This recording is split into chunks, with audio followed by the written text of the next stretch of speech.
राधे राधे दोस्तों, आप सभी का मेरे YouTube चैनल ब्रत एंड पर में स्वागत करती हूँ।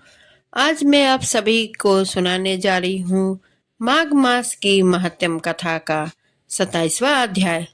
दोस्तों, आप अगर माघ स्नान कर रहे हैं तो कथा भी अवश्य सुने, तभी इनका पुण्य फल आपको पूरा का पूरा प्राप्त होगा और इसी अनुसार चले तो इससे आपका जीवन यूँ कहे कि आपका आने वाला जो जीवन कोई भी जैसे कि अन्य जीव मतलब कि जीव में आपका जन्म नहीं होगा, फिर से आपको मनुष्य योनि में ही आपका जन्म होगा।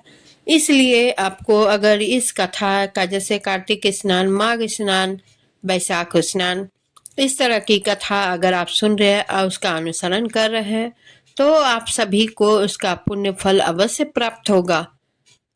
तो कथा को आगे बढ़ाते हुए प्रेत कहने लगा कि हे पथिक, मैं इस समय तुम्हारे पास जो यह गंगा जल है उसे मांगता हूँ, क्योंकि मैंने इसका बहुत कुछ महात्म सुना है। मैंने इस पर्वत पर गंगा जल का बड़ा अद्भुत आश्चर्य देखा था, इसलिए यह जल मांगता हूँ। मैं प्रेत योनि में अति दुखी हूँ। एक ब्राह्मण अनाधिकारी को यज्ञ कराकर ब्रह्म राक्षस हो गया। वह हमारे साथ 8 वर्ष तक रहा। उसके पुत्र ने उसकी अस्थियों को इकट्ठा करके गंगा में कनखल स्थान में गिरवा दिया। उसी समय वह राक्षसत्व त्याग कर सद्गति को प्राप्त हुआ। मैंने प्रत्यक्ष देखा है, इसलिए मैंने तुमसे प्रार्थना की है। मैंने पहले जन्म में तीर्थ स्थानों में बड़े बड़े दान लिए थे और उनका प्रायश्चित नहीं किया था। इसी से मैं हजारों वर्ष तक इस प्रेत योनि में, जिसमें अन्न और जल मिलना अति दुर्लभ है, दुख पा रहा हूँ। इस योनि में मुझको हजारों वर्ष बीत गए। इस समय आप जल लेकर मेरे प्राणों को जो कंठ तक गए हैं बचाओ। कुछ आदि रोग से भी मनुष्य प्राणों को त्याग करने की इच्छा नहीं करता। देवदूती कहने लगे कि ऐसे उस प्रेत के वचन सुनकर वह ब्राह्मण बड़ा विस्मित हुआ और वह अपने मन में विचारने लगा कि संसार में पाप और पुण्य के फल अवश्य आ पड़ते हैं। देव, दानव, मनुष्य, कीड़े मकोड़े भी रोगों से पीड़ित होते हैं। बाल तथा वृद्धों को मरण, अंधा तथा कुबड़ापन, ऐश्वर्य, दरिद्रता, पंडित्य तथा मूर्खता सब कर्मों से ही होता है। इस कर्म भूमि में जिन्होंने न्याय से धन इकट्ठा किया वह धन है। यह सुनकर प्रेत गदगद वाणी में बोला, हे पथिक, मैं जानता हूँ कि आप सर्वज्ञ हैं। आपको मुझको जीवन का आधार जल इस प्रकार दो जैसे मेघ चातक को देता है। तब पथिक कहने लगा कि हे प्रेत, मेरे माता पिता भृगु क्षेत्र में बैठे हैं, मैं उन्हीं के लिए जल लाया हूँ। अब बीच में तुमने गंगा के संगम का जल मांग लिया। अब मैं इस धर्म संदेह में पड़ गया कि क्या कांड वस्तु में यज्ञों को इतना नहीं मानता जितना प्राण रक्षा को मानता हूँ। इसलिए प्रेत को जल देकर तृप्त करके माता पिता के लिए फिर जल लाऊंगा। लोमस जी कहने लगे कि इस प्रकार उस पथिक ने गंगा जमुना के संगम का जल उस प्रेत को दे दिया। उस प्रेत ने प्रीति पूर्वक जल को पिया। उसी समय वह प्रेत शरीर को छोड़कर दिव्य देहधारी हो गया। केरल कहने लगा कि बिंदु मात्र गंगा जल से वह प्रेत मुक्त हो गया।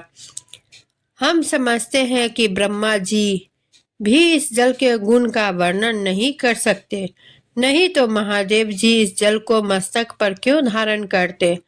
इस संसार में जो मनुष्य काया, वाचा और मनसा के पापों से रंग गए हैं वह गंगा जल के बिना नहीं धुलते।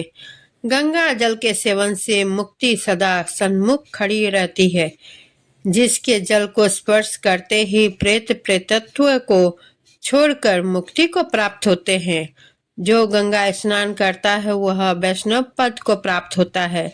यदि संबंधी लोग को गंगा जल से तर्पण करे तो नरक में रहने वाले पितर लोग स्वर्ग में चले जाते हैं और स्वर्ग में रहते हुए वह ब्रह्मत्व को प्राप्त होते हैं। गंगा जल के समान और कोई मुक्ति का साधन नहीं। वह प्रेत वहां से चला गया और एक मास में जब माघ मास आया तो उसने सुने हुए प्रयाग महत्म के अनुसार गंगा जमुना के संगम पर स्नान करके पिशाच शरीर को धारण कर भक्ति पूर्वक नारायण की स्तुति करता हुआ वह द्रविड़ देश का राजा गंधर्वों से सेवित उत्तम विमान पर बैठकर इंद्रपुरी को गया। सो हे द्विज, यह इतिहास पापों का जल्द ही नाश करता है। इसमें धर्म का ज्ञान होता है। यह पुण्य यश तथा कीर्ति को बढ़ाने वाला है, ज्ञान तथा मोक्ष को देने वाला है। तुम भी सदगति पाने के लिए प्रयाग चलो। वहां पर हम ऐसा करना स्नान करें जो कि देवताओं को दुर्लभ होता है। वहां पर श्राप से पैदा हुए पिशाचनपन सब नाश को प्राप्त हो जाएगा। इस प्रकार लोमस जी के मुख से अमृत में मधुर कथा को सुनकर मानो अमृत पीकर सब प्रसन्न हुए और पाप रूपी समुद्र से पार हुए। उन्हीं के साथ सब लोगों ने दक्षिण दिशा को प्रस्थान किया। माघ मास की 27वां अध्याय यही समाप्त होती है दोस्तों। कल फिर मैं 28वां अध्याय लेकर फिर से उपस्थित होंगी। आप सभी को मेरी यह कथा अच्छी लग रही हो तो प्लीज़ कमेंट करें और वीडियो को लाइक शेयर करें, चैनल को सब्सक्राइब करें और इसी के साथ मैं विदा लेती हूँ। धन्यवाद।